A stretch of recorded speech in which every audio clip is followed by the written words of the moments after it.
afternoon, everybody. My name is Dan Wagner, and I'm a professor here and head of the International Educational Development Program, the IEDP, which is the sponsor of today's presentation by Elizabeth King, our guest from the World Bank today. This is, as many of you know, the second of our lecture series this year, and we're delighted that Beth King couldn't be with us. As you may have seen if you saw one of the posters or one of the emails around, she has a very prominent and very important position at the World Bank. She's Director of Education in the Human Development Network, and she is Senior Spokeswoman for Global Policy and Strategic Education Issues in Developing Countries. Her talk today will be on Learning for All, the new strategic plan for, I guess it's for 2020, which is, of course, a very important part of what the world today is thinking about in terms of international education.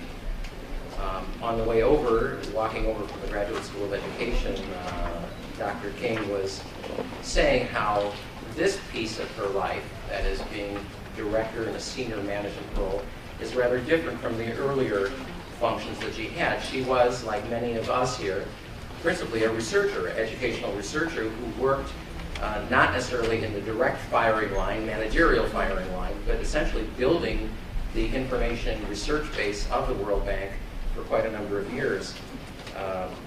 Just to give you an example of the kinds of things she's worked on was, in general, of course, human capital, a common topic at the World Bank, but links between education, poverty, gender, women's education, and she's worked in countries like Bangladesh, Colombia, Ghana, Indonesia, Nicaragua, Pakistan, Philippines, but I think it's basically almost everywhere would be the right characterization. I've seen her in many different places in the world. Always, I think, an important bright light in thinking through key issues that that concern us all, I think. And I think maybe today, if I can say, maybe more important than ever before, as we are conscious of the kinds of investments and the constraints on investments that we have in terms of improving the livelihoods and the outcomes, educational outcomes of people around the world. So in many ways she holds really one of the important strategic positions. It's great for us that, for us especially maybe, that it's a researcher. She's a researcher who has found herself in this very key policy-making position. And I might also add, as you could probably tell from the tone of my voice, that we are also old friends. And I am personally very delighted to welcome you on such a beautiful day in Philadelphia. Yes, it is. So Beth King is going to talk today about Learning for All, the World Bank strategy for 2020. And how this works is she'll have about 45 minutes approximately, plus or minus, for her presentation, and then we'll open it up for questions. I'll help to moderate those questions. And then after that, and you may have noticed already, there's some refreshments in the back, which you are most welcome to. So Beth King, please. Thank you.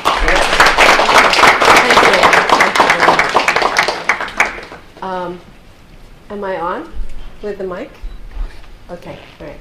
Not that I don't think I need the mic. We want you to have the mic. This one, right? But not that one. Not that Do I need? I don't need that. You can hear me in the back, right? Barely. Oh, barely. Okay. We can, though. Okay. I'll try to speak louder. Okay, let me see. First, good afternoon. I want to start by showing you a short 3-minute cute video of our strategy, which our strategy team worked on together.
So that's our strategy right there in 3 minutes.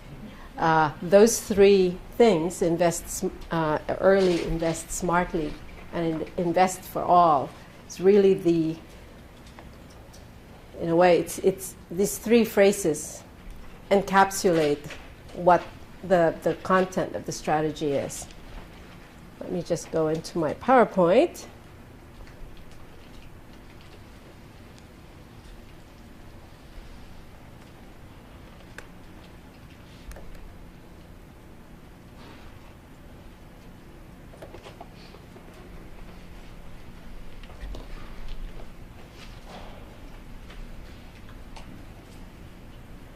So, learning for all is the overall message, and it's a message that we take very seriously. We know it's a shift to some extent in the message that we've been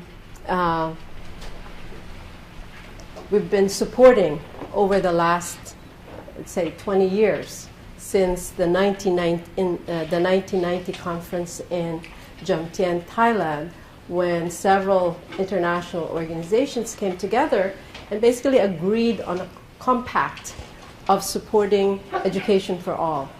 Now, at that time, education for all, it was actually, when I have gone back to that declaration, it really does talk about learning for all. Not only education for all, which has then been interpreted as schooling for all, which is just getting the children into school. And in the year 2000, with the Millennium Development Goals, which our organization, the World Bank, also supported, that education for all message became very much about making sure that kids go to school.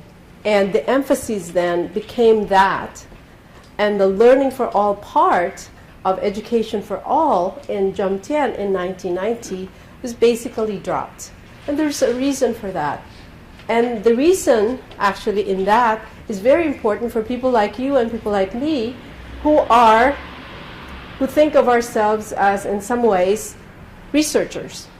Because one of the reasons why that bigger message of education for all became basically get those children into school, and having forgotten the learning for all message, is because there were not many measures of learning outcomes at that time. It was easier to count the number of children in school. It was just easier to count how many, even for governments, it was just easier to see how many of the school-age children were going to school. And even though many governments are also now measuring student performance, there was no real agreement about how to measure learning for all. So that's one message to you about why that bigger message of education for all became all about just counting the number of kids who go to school. It's not a small thing to get more kids who are out of school into school. It's not, by any means, I'm not saying that that's not important.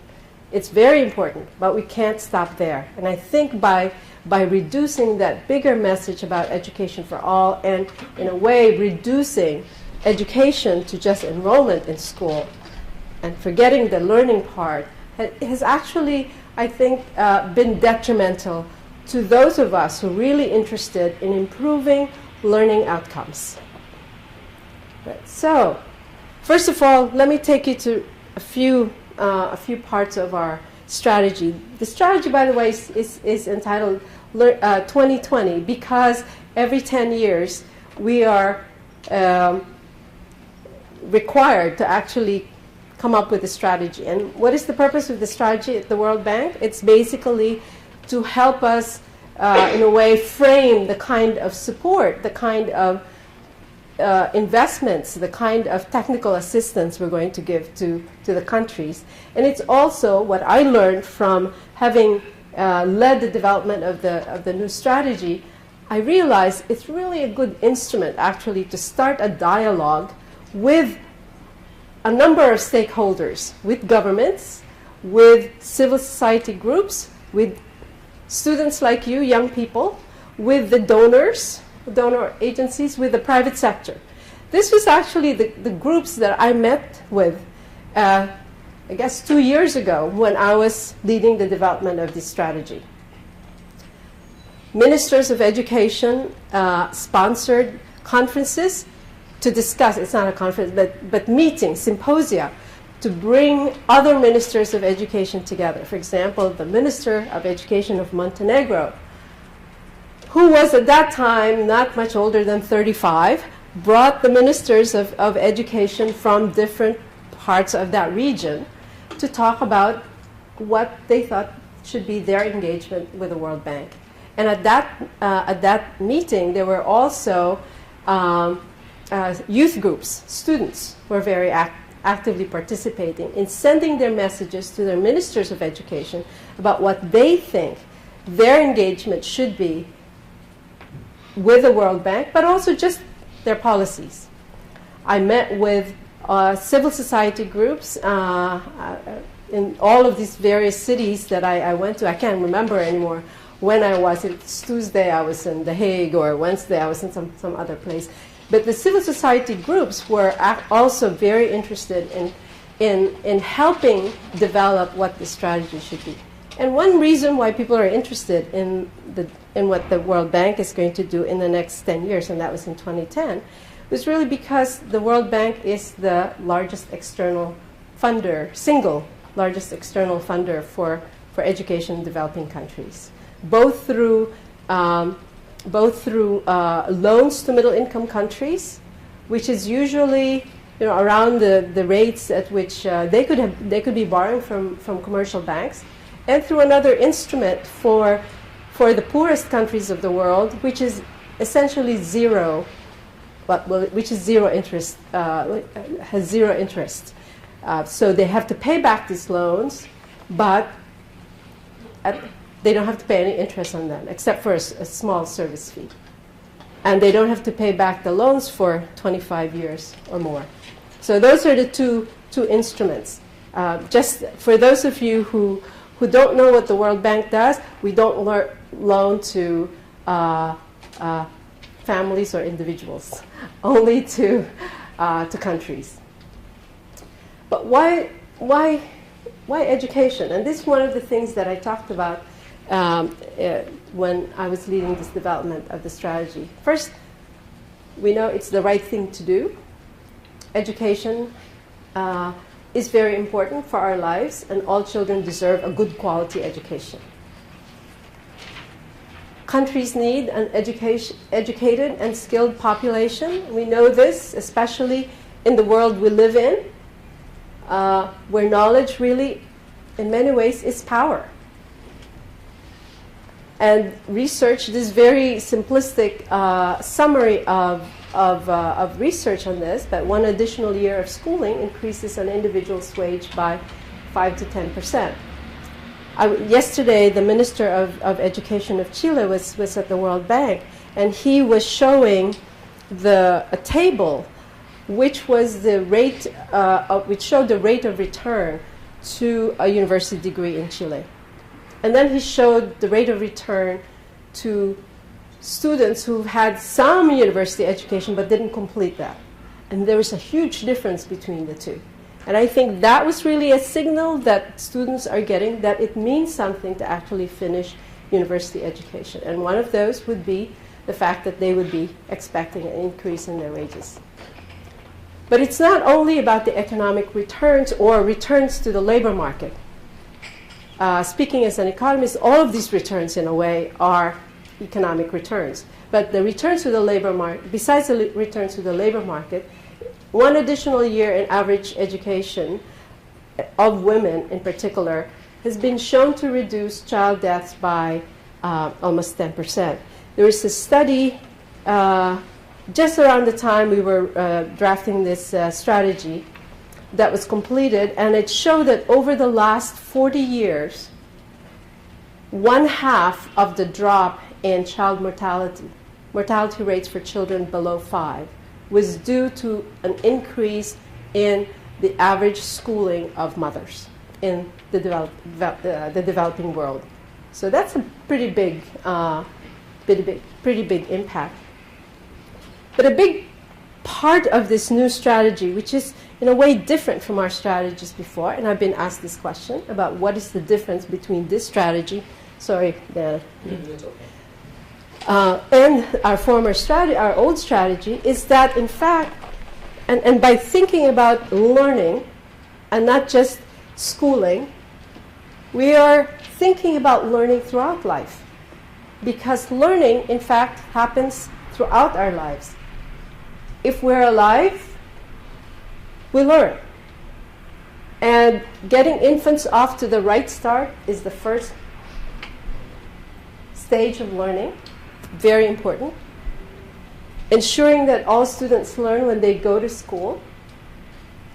Building job-relevant skills when they progress in school. Encouraging that they become more innovative and entrepreneurial, not only for business, but even in just solving life's daily problems. And the fifth is facilitating labor mobility and job matching, mainly because being productive, being able to have a livelihood that actually is sufficient for the family is an important part of why children go to school and why even poor parents send their children to school. So again, you've seen this, and I hope that when you come out, you will also remember what these three phrases are. So again, by thinking about learning in this broadly, we're therefore realizing, or we're accepting the fact that to improve learning outcomes, it's not only about things that the Ministry of Education does, right? Why? Because nutritional deprivation, poor health care or no health care, and abuse, neglect, all of those things, civil wars, violence, etc., all of those things prevent children from developing the either curiosity to learn, the persistence to learn, and the ability to learn, the readiness to learn in school. So really, if we want to invest in learning for all, we need to think about those very young children. By the way, some of the people who were commenting on the strategy before were saying, no, it's not only from age 0 or age 1, it's -9 months.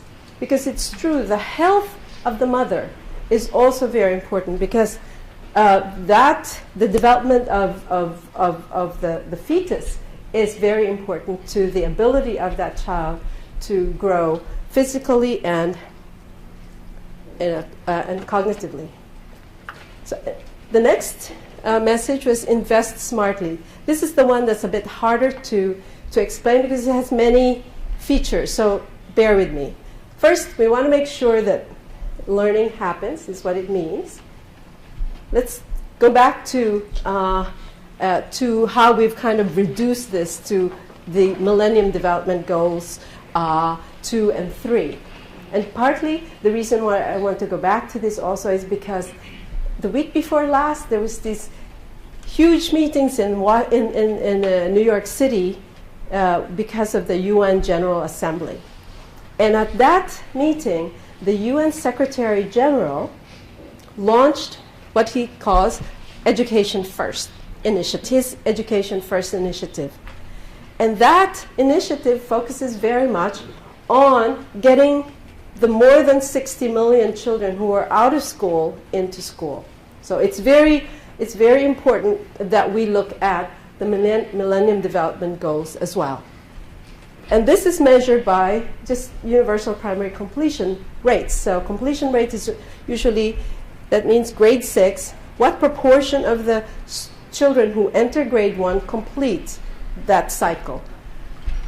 From the data that are available, 15 of, by the way, IDA are the poorest countries in the world. IDA is that instrument that I was telling you about, which is our lending for the poorest countries. So, and there are about 60 of them, 60 plus. So 15 IDA countries have achieved the Millennium Development Goal 2, which is universal primary completion. 55 countries are on track to do so by 2015.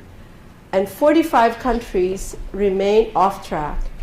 And what I was amazed by is that so many, in this day and age, in fact, even though we've emphasized this, just enrollment rates, so many countries are missing data for more than 1 year on just numbers of children who are in school. So that's one reason also why, or a reason and also a symptom of why we're saying that many countries are off track. And then the MDG 3 is about gender parity. And again, the measure of that, and I'm probably telling you something you all know already, it's simply a ratio of the enrollment rates at the primary level for girls relative to boys, both in primary and secondary education. And using this ratio, these are the number of countries that are going to achieve the MDG 3. All right. So what are we learning from the data, from those data, plus other data that I'm just about to show you? So despite more children in school over time, over the last 20 years, learning levels are still alarmingly low. And in fact, again, 1/4 to 1/2 of primary school graduates, that means to say they've already gotten to the sixth grade, cannot read a single sentence. And in some cases, in the case of Mali, this is even if the sentence is in their local language. Disadvantaged populations are disproportionately affected. So if you look at these alarmingly low learning levels, what you find is that it is the students from the poorest families who are actually who have much lower learning levels. And then, of course, one reason why that is probably true and why it's harder to actually do something about it is that many countries don't measure learning outcomes. They don't measure learning outcomes systematically and therefore lack the necessary information to do something. And even countries that do assess learning do not actually use the data. They remain in the basement of the Ministry of Education. They don't go to the schools, and they certainly don't go to the teachers or to the parents. And therefore, they are not able to use this data to improve education. Now, I'm sure that in this institution, you would have had a lot of discussion about, well, how do you measure learning? And I'm not going to get into that one, because you have a professor here who I'm sure has done a lot of that discussion before. However, I am going to present a couple of numbers, and this is from the Trends in Math and Science study. It's a little old. This was in 2007, TIMSS data, and this is for many countries. And the blue part of the bar is the proportion of grade 8 students who have some knowledge of whole numbers, decimals, operations. So basically basic math. But if you take a look at the green part of each bar, those are the kids who have also reached grade 8, but don't know their basic math. So the length of each bar tells you the disconnect between being in grade 8, knowing your math, and just being in grade 8 and not knowing your math. And you see that Korea, which is one of the countries in the world who does well in almost all these international tests, is up on this side, and over that side you've got Ghana, El Salvador, Saudi Arabia, Qatar, Kuwait, Botswana, Morocco, etc. And this is not very different from if you look at other international tests. Now, I'm sure, again, there have been debates in this institution about what are the pros and cons of using these international or regional tests. So think about this as only illustrative or indicative of this problem. And then I said also that it is the poorest in those countries that tend to have the poorest learning outcomes. And this show you that these are I guess these are box and whisker, so to speak, but there are no boxes. So the red dots here give you the average TIMSS scores for the poorest 20% of students. The yellow dots give you the scores for the richest 20% of students. And this little notches here is the median. So countries, for example, like Turkey, has one of the widest gaps between the 20% richest and the 20% poorest. And so does Romania as well. Malaysia, Serbia, those are countries that have very wide disparities between the 20% richest and the 20% poorest. And then the last phrase, remember, was invest in learning for all. And I've put this especially here because, and I will show you, oh, it's not there. But there's a favorite graph of mine it's not my graph, but it's in the Global Monitoring Report published by UNESCO. And there was the report published, I think last year or the year before last, which looked at inequality of learning. And my favorite, actually inequality in years of schooling, and my favorite graph had to do with Nigeria. And in that graph, and I thought I had it, they were showing the completion rates of males in the urban areas versus males in the rural areas versus females in the rural areas, females in the urban areas, et cetera, et cetera.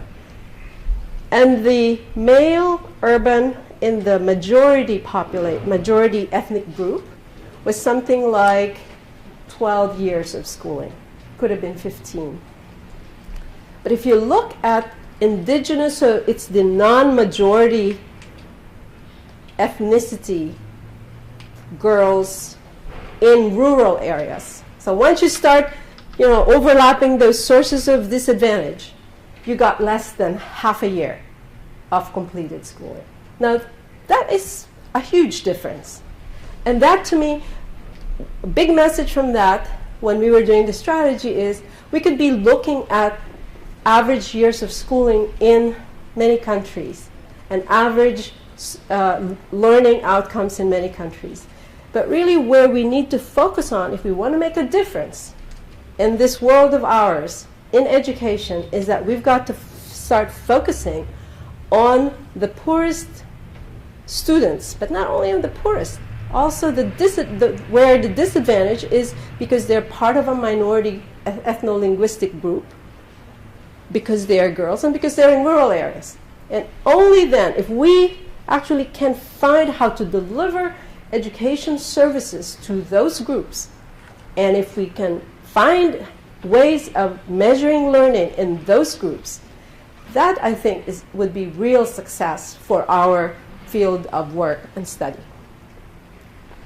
And this is why invest in learning for all is a huge part of our message. By the way, I would add disability to this as well, because think about how many countries are experiencing civil wars, armed violence around the world. Just think, even some of the middle-income countries actually have parts of their countries that have armed struggle, right?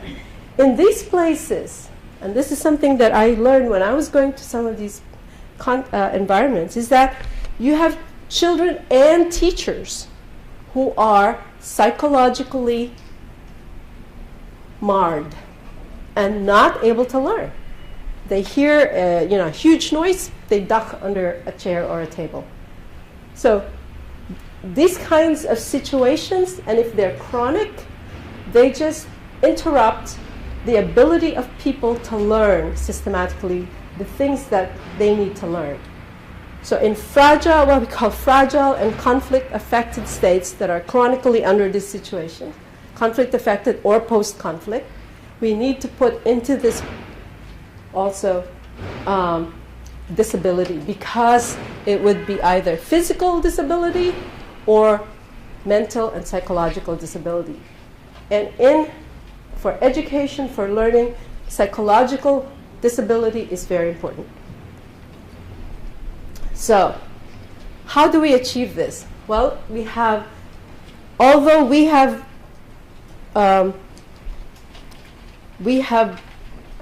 been supporting countries around the world for 50 years. Our first education project was to Tunisia in around this time of 1962. I wasn't there, of course. But it's been 50 years, right?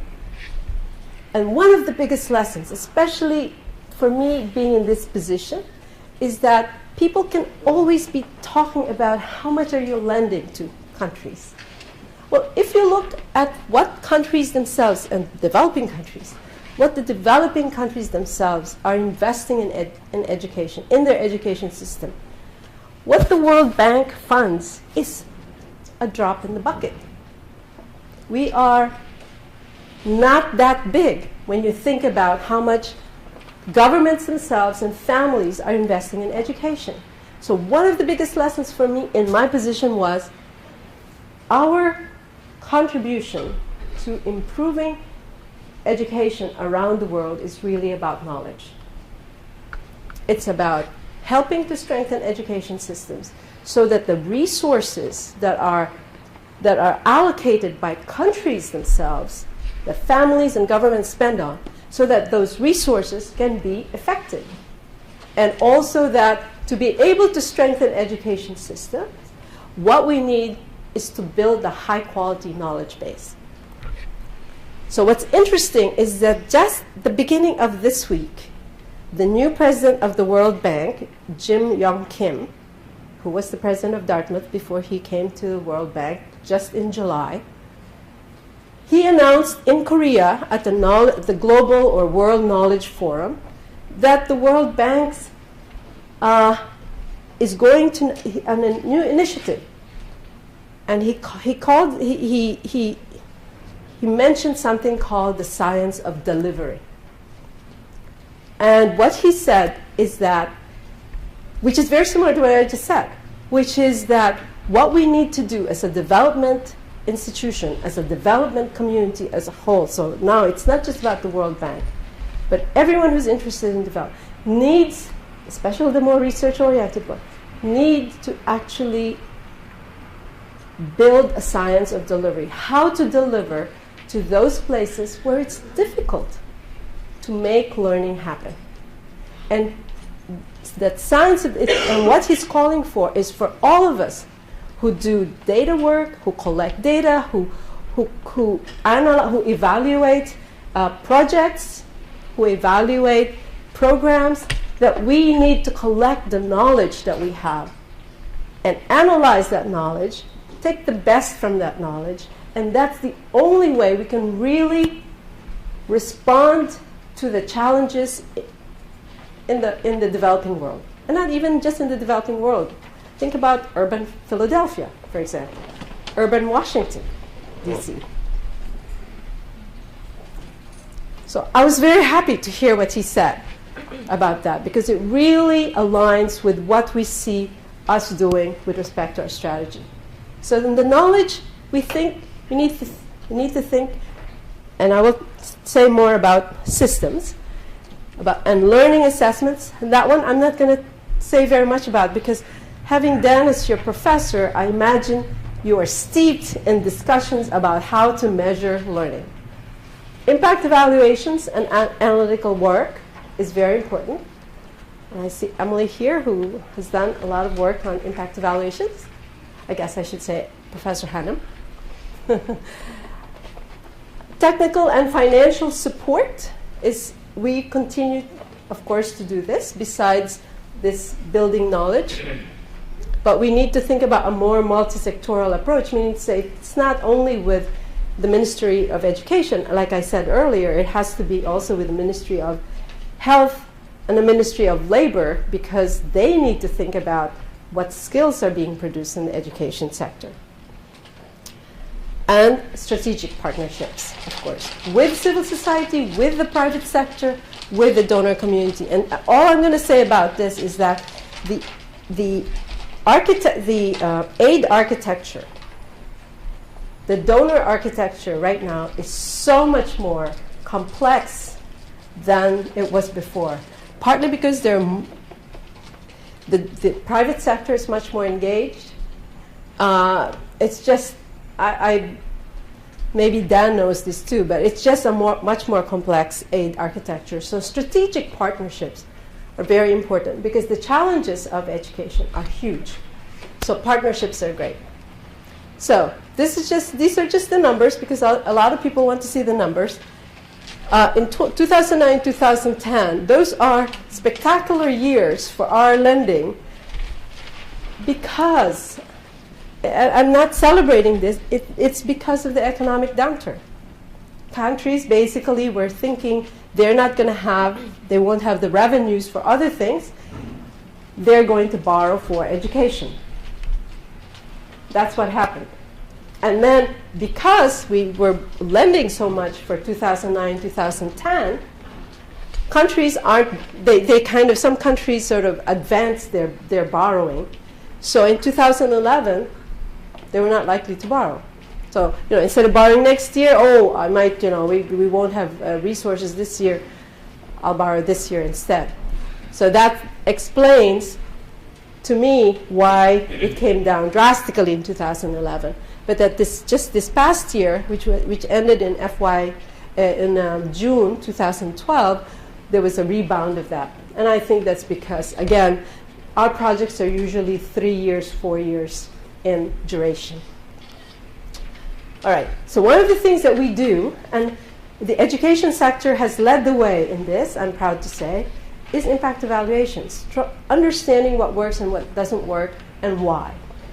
What we realized, I was in the research department before my job, and I was the manager for the research group that was focusing on the human development areas, is that our projects with the countries are actually a great laboratory to some extent, from which we should be learning more.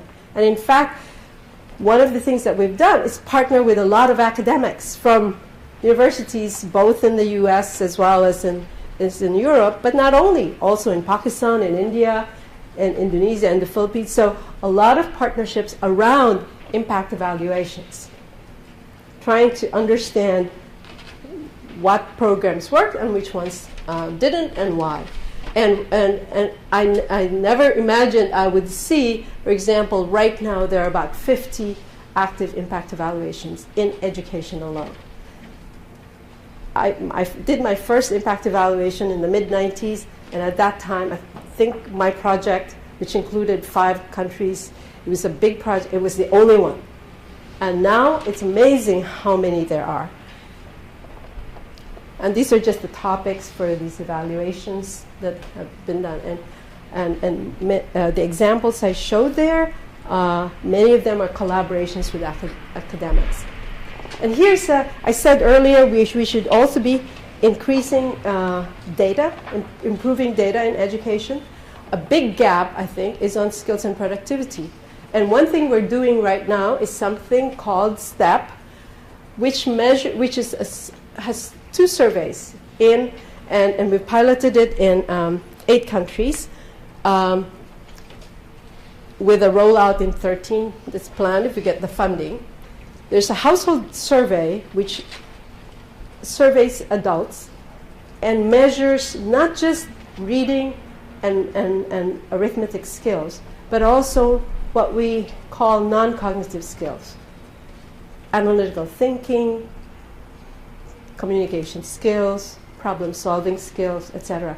These are the skills that employers say they want. It's not only about literacy and numeracy, it's also about how do you relate to coworkers, Do you have perseverance? Are you analytical? Do you know how to solve problems, et cetera, et cetera?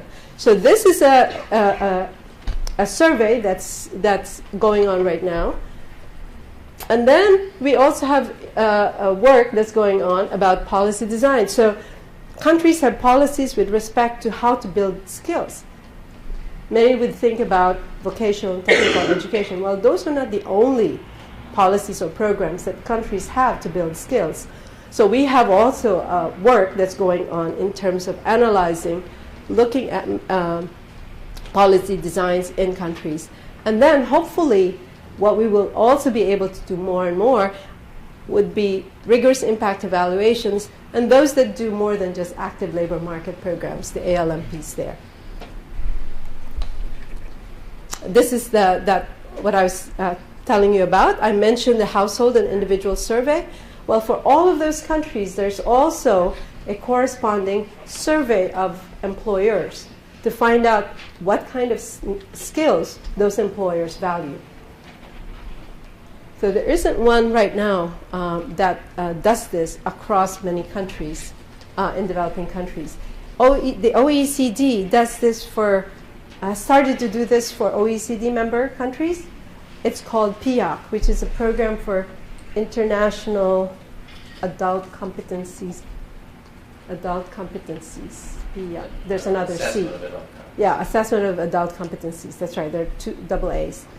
So they're doing that for OECD member countries, but there's not one for developing countries. And so these are the countries, by the way, that we're doing the STEP program in.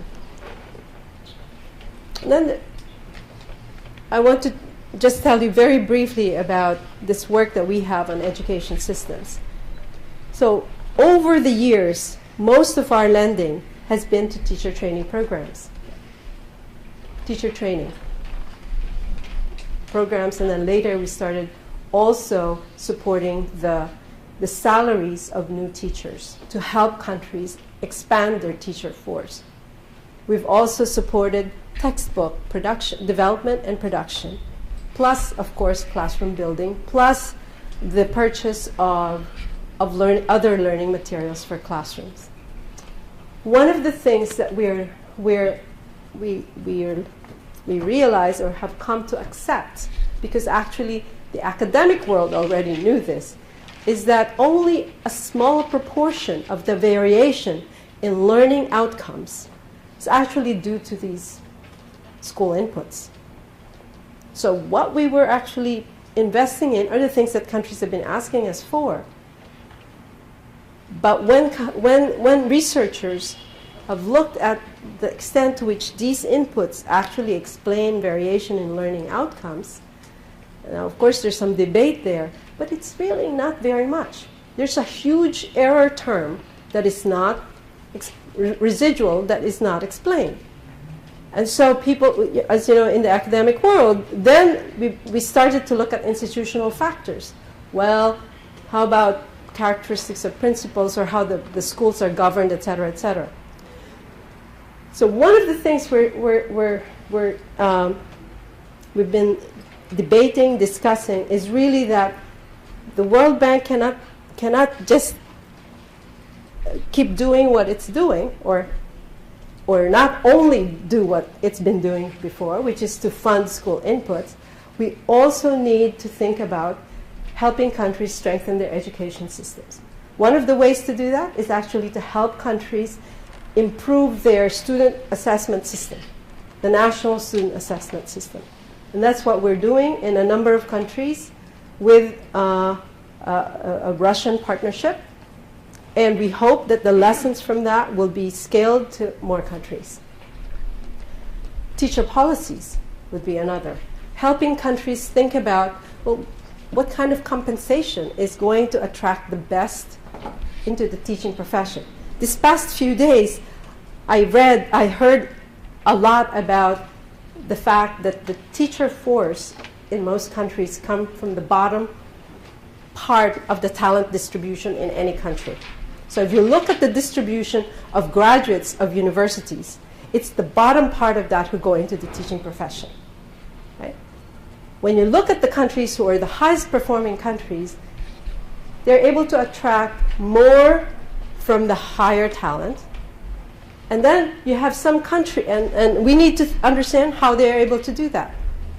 Some of that is compensation. But then there's also literature that says it's not only about explicit incentives, there are also the implicit incentives, the things that you cannot measure, like prestige. That's not easy to measure, right?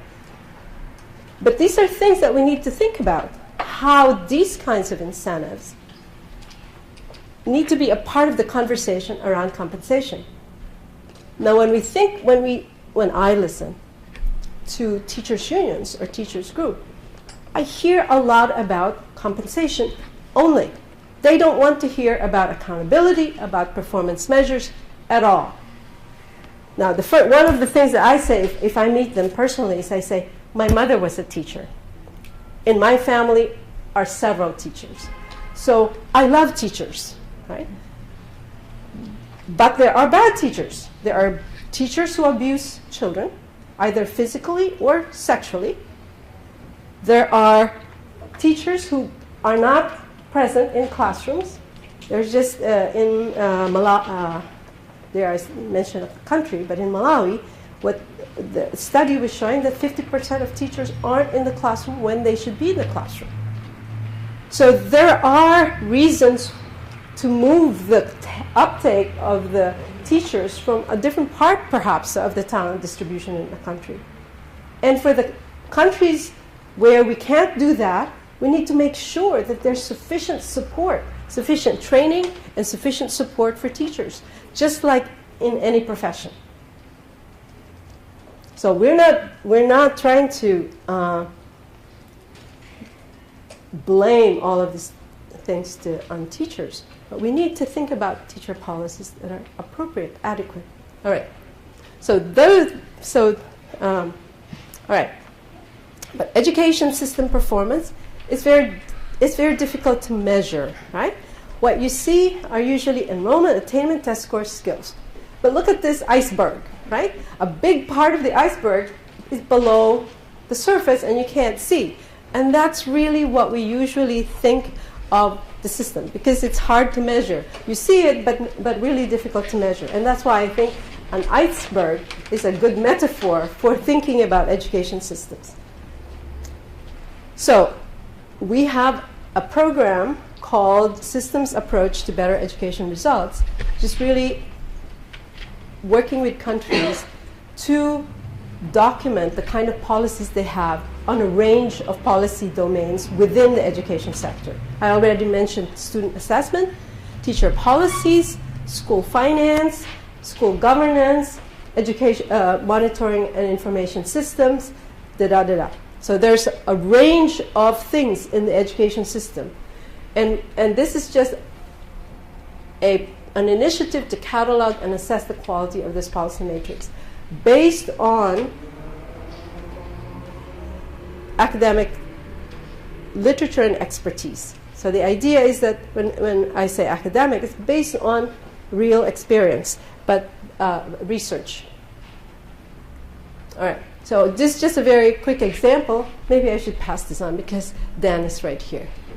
But this is what it means to align, I think, in the system. When you think about the system, you need to think about not only the policies about teachers, but also how those policies connect to learning standards in the system, to what is financed, to how students are assessed, and the school governance, and then how those all feed back. As I said, this will take a longer discussion, but this is just, I'm almost there. So these are just some goals about who are effective teachers and the policies around them. Okay, I'm going to go right past it. And all I'm going to say about this is that education system factors affect learning outcomes, but I know fully that there are all these other things that are going on that affect learning outcomes. Because when we've talked about this, people say, well, you're blaming the education system. No, we're not. We're saying that there are all these other things that affect learning outcomes, but that education system factors are very important. All right. I'm not even going to show you that. So In my last 2 minutes, what I wanted to show you and share with you is the following.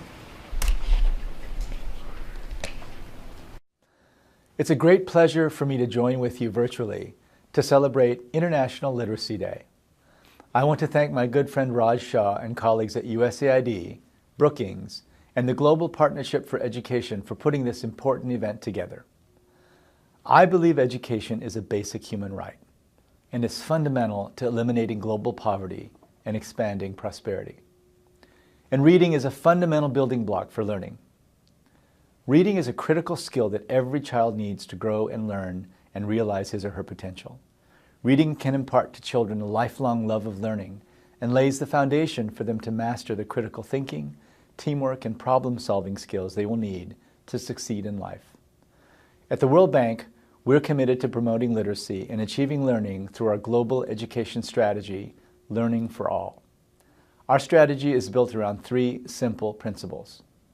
First, invest early in a child's life, starting with pregnancy, to provide the right nutrition and build the cognitive skills that make a lifetime of learning possible. Second, invest smartly. Demand not just that schools have teachers and textbooks, but that the entire education system works with the right information, policies, and assessments in place. Third, invest for all. Ensure that all children learn and complete school, no matter what country they live in, if they are boys or girls, rich or poor, or people with disabilities.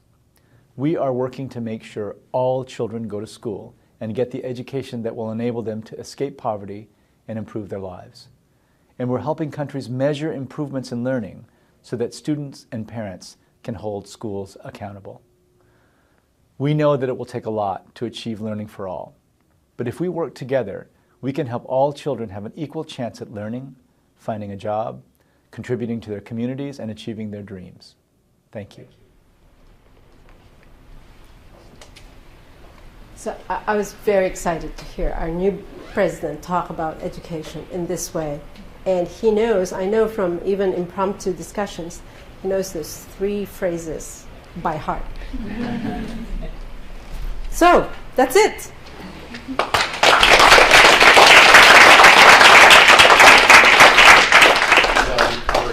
Large territory. I was going fast. Right. So the floor is open. This is questions relating to the policy or the bank or to research. Please maybe just say your name and your program. Stand here. Yeah. Thank you so much, Dr. King, for the insightful talk. My name is Justin Menez, and I'm part of the International Education Development Program. 2 questions. The first being, how does the recent announcement of the UN Education First initiative help to propel your efforts that are delineating your strategy? And secondly, you talked a lot about, well, briefly about SABRE, and I had the opportunity to look at the last year's conference in Bali, and I wanted to know if there were any upcoming platforms for you to disseminate those results in the development of your policy domains. Okay, excellent. First of all, the strategy actually predated the education first, right? But because our strategy is already on learning for all, what I'm hoping we can do, and I said you need to put those children in school anyway, right? So they don't conflict, but it would be, so we are supporting the Education First initiative. Our president is actually part of the high-level steering committee of the UN Secretary General, so we're committed to that, and we'll be announcing something in the spring to support that, the spring during our spring meetings. And then your second question was on SABRE or SABER. So one of the things that's happened since Bali, that what you looked at, is that we have, well, first of all, this is a product in process. We are continuing to develop it. There's several policy domains that are not yet developed. Professor Michelle Newman, who teaches here, is actually developing the early childhood development part of that. There's also this workforce development that wasn't there at all in Bali. So those are 2 new policy domains. There will be one on education finance, one on. So one of the first things we're doing is actually training our own staff, because many of us have been out of grad school for a while, right? And although we've been in the field doing the things that we need to do, there's so much new things that happen, new knowledge. So that's one of our first goals, is to make sure that our own staff are up to date with respect to the knowledge, the science, just like going back to school. Thank you. Sure. Hi, my name is Priya Joshi, and I'm in the PhD in Education Policy program. I just wanted to ask you a question about how fundamentally different this is from before. Like, I think I got the picture that it definitely is a focus on learning rather than on inputs. But how would this actually look like in terms of the government dealing with all of these changes? Is it about, the Ministry of Education and the Department of Education interacting better with the Department of Labor? Like, what does it really mean at the country level? Yeah, that's a good question. There are big changes. I was asked this question, so I'm so determined. After this was launched, I'd forgotten what it was all about. I mean, in terms of developing it, I quickly thought about implementation. What does it mean for us and the way we work with countries? First of all, the SABRE or SABER tools is one of the things that we didn't have before, about thinking about systems and giving a tool to governments to think about how to change policy if they're in the midst of policy reform. For example, in Nicaragua, and Professor Newman probably, I don't know if she's discussed this, but the government of Nicaragua did not have an early childhood development policy, systematic policy. And so in building that policy, our staff, the World Bank staff, are working with the government using the ECD tools. So, and we're doing the same thing in Nigeria for what to do about the forthcoming program of support for Nigeria. So that's one of the things that's clearly new, is that this wasn't there before, right? Does that answer your question, sort of? It's more about, I guess it's also, my question was also about employment. The idea that we would transition to job relevance and through this whole focus on learning for all. Because we know that they all sort of exist in their own silos. Right. So one of the things, as I said, we're also doing is helping countries make sure that they have working national system student assessments. Right. Now, different donor agencies are thinking about different assessments of student performance. That's a hot debate. And Professor Wagner is in the midst of that debate. In fact, I invited him to come over to the World Bank and debate this issue about how you measure learning and what learning, right? How do you measure it? So one of the things that we're doing is simply helping countries develop, if it's not there, and strengthen, if it's there, their ability to assess students. Because the international world and academic world can be debating how to measure learning. But in the end, what is really important is for the countries to have a capacity to measure whatever they want out of their students. And moreover, to use those and how to use the results of those assessments and bring them back into policy. Because that's usually what's missing. Indonesia had its student assessment, their tests, a long time. And at that point, they were just in the basement of no, there was no basement, but they were just in the computer center or somewhere, but nobody saw them. Because learning student assessments, by the way, can be very politically damaging. Especially if what your data is showing is that there's a huge difference between the capital city and some other places in the regions. And if you already have kind of a volatile, sensitive situation. And this is why it's important to actually support and policymakers understand the importance of measuring, but they just need a lot of support on how they might be able to use this, even in those kinds of sensitive situations. So that's one of the things that we're doing right now. We did it before on a one-off basis when the countries asked us, but this time we're doing it systematically. There was a question there, too. Amos, did you have a question? Okay, while you're thinking, I was going to ask, go ahead. You are?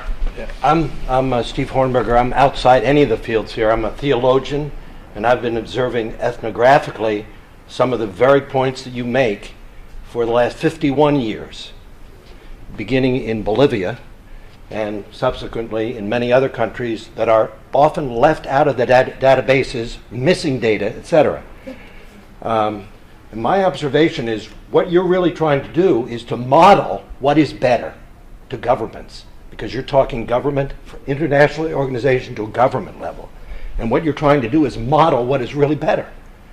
And then the governments themselves will take up those policies and then put them into practice. That's right. But my observation, which is somewhat critical of what you have to say, but not really critical, because it's really supportive, but it's critical in some sense, is that you need to have the institutions that are outside the political system on both sides to provide the paradoxical answer up the middle somehow. In the areas of the world which are socialist dominated, you need more capitalism. In the areas which are capitalist, you need more socialist. And generally, you need institutions that are independent at the international level, such as the Council of Churches, or other institutions which, like in this area, the Quakers, or the Mennonites, or there are many Islamic or Hindu groups, etc., that provide this ethnographic search that has a lot of basis and that is really very supportive. And that's why, I mean, I can name other countries in Bolivia where this is the case. Right. No, it's an excellent point. Excellent point. And in fact,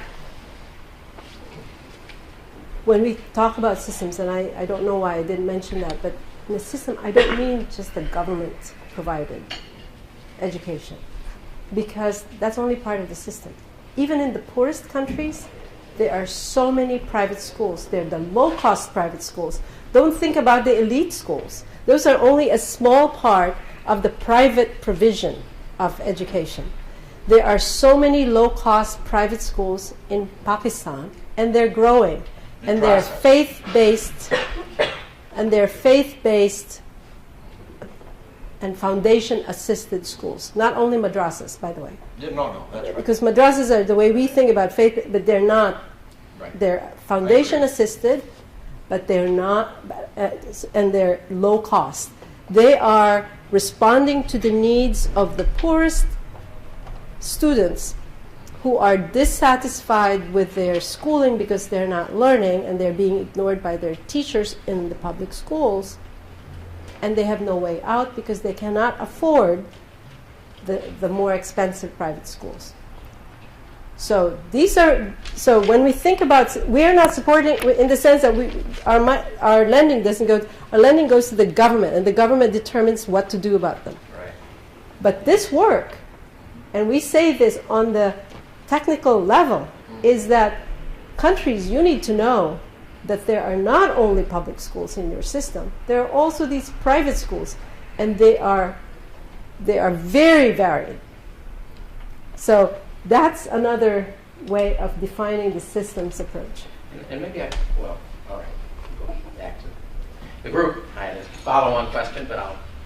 I'm Katie. I'm a PhD student in human development. So my question, I think, is more general. In developing the new strategy and shifting from education towards learning, one of the complexities that I'm curious how kind of the World Bank approached this, as you mentioned, all people learn, throughout life at all stages. So what is learned becomes sort of important. Does the World Bank take a stance on, what should be the skills that are learned? Is that developed on a country basis? If your goals are increased human productivity or happiness or world peace or whatever, those end game goals may be. How do you define learning in that sort of way? Right. So first of all, if one part of your question is curriculum, and what do we do about curriculum? We don't determine curriculum. We have no say other than, here government, you want to reform your learning standards and curriculum. You do all of those things. We're not an implementer. All right. We just provide the support to government. If we can connect the government with expertise, but even that, we prefer that they do so on a competitive basis. All right. So, point number one. Point number two, in terms of those, what skills? Well, we're going by what is in the literature, so to speak, in the research about what are the skills that are needed in the labor market. There's a paper, I think it's now 10 years old, by Murnane, Levy, Autor, that paper looked at what are the skills content of the jobs in the United States. And they were predicting what is going to be the skill content of jobs in the future. And for our World Development Report, the one that just got launched, actually it's still an embargo until Tuesday, but it's being launched in Tokyo where our annual meetings are happening. That's about jobs. And for that World Development Report, one of my colleagues replicated what the Harvard, I think they're all at Harvard, academics did, and did it for Brazil and for some other countries. So it's simply using what is out there in the literature and research. And what we're doing here is simply using that to inform the survey I was talking about, we call STEP, Skills Towards Employment and Productivity. It's not exactly ideological, if that was what the question was about. Oh, sorry. Amir? Greetings, hi. Okay, so Amir, I'm in the International Education Development Program. And I was wondering if there are more disaggregated quantitative statistics. So like you mentioned, over a certain period of time, there's 20 billion that's been attributed to developing countries. I was wondering if we could go somewhere to take a look at what percentage of that funding is going to development officials, what percentage of the returns are going back into the countries that are donor countries, and what actually hits on the ground. I see. And how do we analyze the impact of the funding? Good question. The numbers I showed you are World Bank. They don't go to development official. They don't go to us, all right? They don't go back to the donor country. I think what you're saying is that how much of the aid is actually going back to the donor countries in the form of international expertise? Is that your question? Or how much is going to the government in terms of corruption? It might not need to be corruption. I mean, it doesn't have to be corrupt for the funds to not be directly beneficial. For example, if you're in a contract, you have to do some research out in the middle of Mali, in Timbuktu. Well, what's the cost of that Land Rover that takes you from Bamako to Timbuktu? That's not in those, because that's administrative budget for us. Okay. That's completely different than what I was showing you. What I was showing you are the monies that go directly to the countries. Our administrative budget is separate from that. So this is all just reaching to a ministry or to the national level? To ministry and then hopefully to the service providers. But maybe the question could be rephrased a little bit differently, because of course the bank, in its public persona, when you read about it in the newspapers, right, there are questions about whether, and then of course the bank itself has done investigations of corruption. Sure. So for this group, maybe you could say a word about what's the feeling inside the bank. I mean, Okay, you're a technical and what person, our checks and balances yeah, are. Yeah, how Okay. does it look? We're very sensitive to allegations of corruption, incredibly sensitive. It's like it's like triggering a process that has no end, really. So if there is any kind of smell of this, even in statements of expenses for travel, right? So we have a process. We have an investigative panel that is separate from the rest. That's independent of any of the units. That's with the board, executive boards, and the executive board are really representatives of countries, right? They are not, even though their email address says World Bank, they are not World Bank. They are actually employees of their governments, and we have executive directors from all countries, both the donor countries and the recipient countries. So in Mali, there will be somebody who represents Mali. Right? In fact, I think I know who that is. Right? So there is an inspection panel that reports to this executive board. And that inspection panel is triggered by safeguards procedures. And there's a way of obtaining information from whistleblowers. So whistleblowers is one of the ways to trigger this, and it triggers, on down the line. And all managers are accountable to help this process. So we take this very, very seriously. And as a result of some of these things, for example, so if it involves the World Bank staff, then we have departures. We never hear from them again. But they're, I'm sure they're still alive, okay? If it is the government that does it, we also have the same process, which is it also goes through an inspection panel.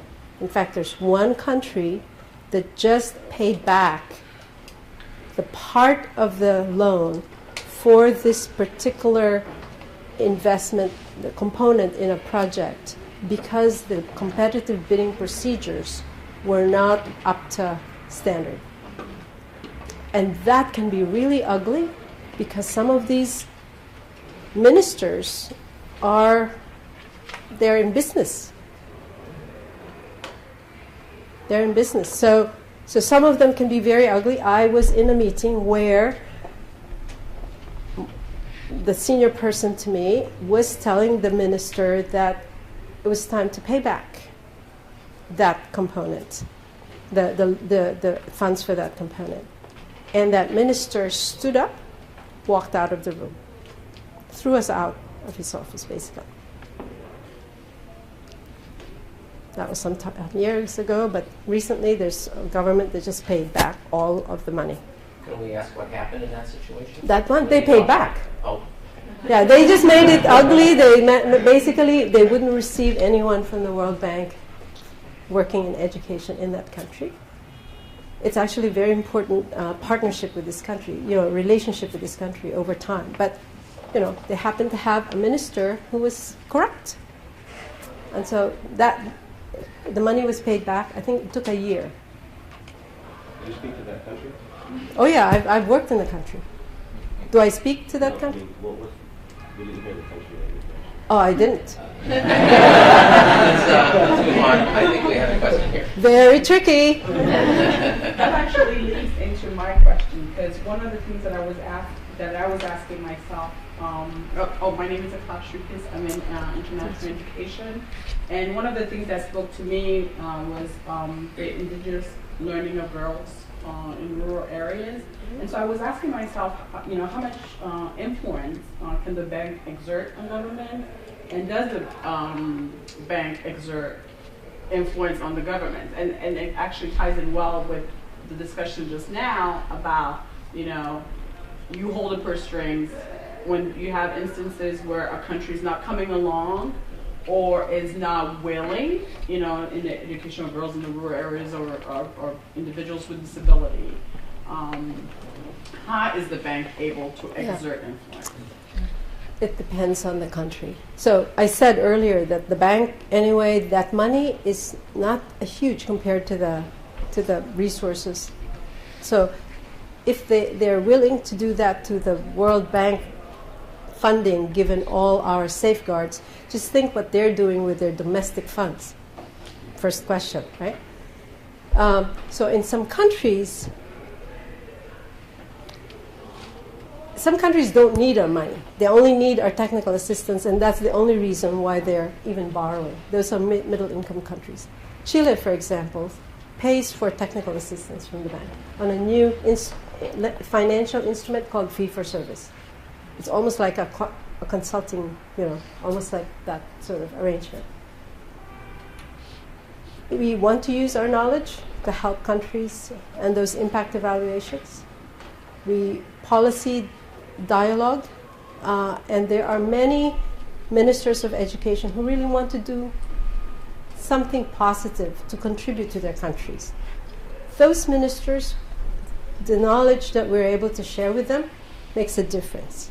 The Minister of Chile was one of them, for example. I met with actually a president, I forgot. It was two presidents the week before last, because it was the UN General Assembly. In one of those meetings, especially about girls, the president heard it, but she was already very committed to it. So our saying it, and I was not the only one who was there. There were some civil society groups. There were maybe about 10 of us. So that was a way, maybe but to tell her that actually, it's not only about getting those girls to school, but also improving the conditions of their schools where they go is important. So this is examples of the kinds of policy dialogue we also do. So research, data, policy dialogue are very important instruments that we try to use. The purse strings can work in some cases because there's an election coming sometimes. That's one of the reasons, by the way. I mean, I hate to say it. I noticed it, in places where there's an election coming. All of a sudden, they're more interested. Not necessarily because they want to put it in their pocket, but because they want to build some things, right? They want to build a university, something, have a big reform in the, schools, build better classrooms, etc. So that there are political reasons in some cases. Yeah, we have time for maybe one more question. Okay. Well, this is probably repeating a question. My name is Akashi. I'm in the IEDP program.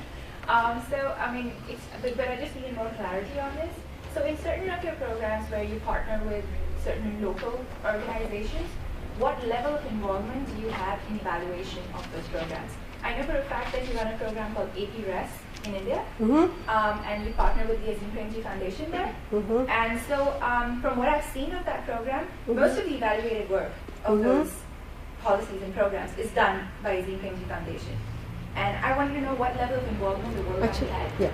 In that particular evaluation, there was a professor from, at Harvard? San Diego and Harvard. Yeah, it's from San Diego. Yeah. Kartik. Yes, Kartik. And a World Bank staffer who published the work. So Kartik, in a way, provides the completely outside view. And my colleague, Venki, who is a co-author, was not always in that program. In fact, now he's in Lima. So in a way, they provide an outside view of that, even if, let's say, they had to, they collaborated with them. But, so that's one of the ways we do it, is we collaborate with academics. So, for example, at the MIT, the JPAL Poverty Action Lab is, I've collaborated, even before JPAL was instituted, so I've co-authored with a couple of the people there. And that's something that we do regularly, and not only with MIT and Harvard or San Diego, with a lot of other academic institutions. Yeah. Okay, well, we have run out of time.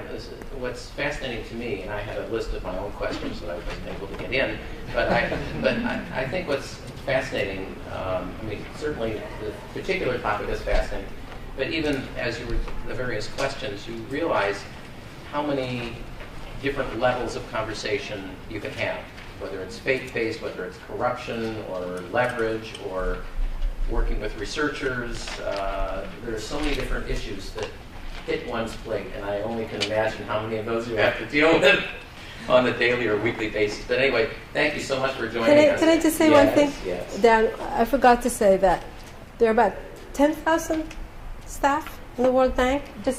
I forgot to say that earlier. 10,000. About 4,000 to 5,000 are professionals, because we have a lot of support staff as well.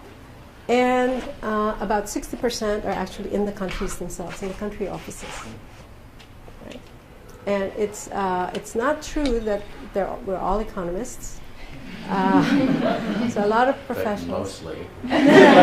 In education, 30% are economists. The rest are education specialists and operations officers. So see, that was a myth. And I subscribe to that myth. Yes, it's not true. I know this since I'm the head. I'm the professional head of, and I know the staff data, and only 30% at the most are actually economists. Thank you so much.